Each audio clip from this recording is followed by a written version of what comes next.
என்னாச்சு எல்லாரும் உளுந்து கிடக்குறாங்க? எங்க எல்லாருக்கும் கரண்ட் ஷாக் அடிச்சிருச்சுங்க. எல்லாருக்குமா?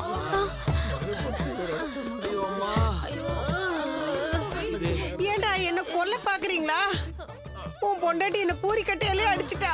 ஐயோ அப்பா. எங்க கரண்ட் ஷாக் அடிச்சா அப்படிதானங்க பண்ணணும். அதனால தான் நீ அடிச்சேன். காப்பாத்தணும் தானே பண்ணிருக்க. அப்புறம் என்ன? ஆமா, எப்படி ஷாக் அடிச்சது? சுவிட்ச்ல கை வச்ச உடனே அப்படியே ஷாக் அடிச்சது. ஐயோ, உனக்கு ஷாக் அடிச்சது தெரியாம நான் வேற உன்னை தொட்டுட்டேன். ஆண்டி நானும் உங்களை தொட்டுட்டேன். அதனால எனக்கும் ஷாக் அடிச்சிருச்சு. அப்ப சாக்கடிச்சுட்டேன் என்ன வாவான்னு தலையாட்டினியா? நீ கூப்பிட்டேன்னு நினைச்சு நான் ரொமான்ஸ் பண்ணலான்னு வந்தேன். உடம்பு ஃபுல்லா கரண்ட் பாஸ் ஆயிடுச்சு.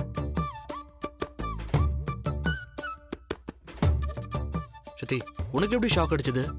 நான் காப்பாத்தணுமேனு டவலால அடிச்சேன். அது ஈரமா இருந்திருக்கு போல. அதனால எனக்கு ஷாக் அடிச்சிருச்சு. என்ன தொட்டதுனால உனக்கு ஷாக் அடிச்சிருச்சு. அப்ப மொத்த பேருக்கும் அடிச்சிருக்குது. ஆமா, மீன் ஆஃப் ஆகி தானே இருந்தது. யார் ஆன் பண்ணது? நான் தான்.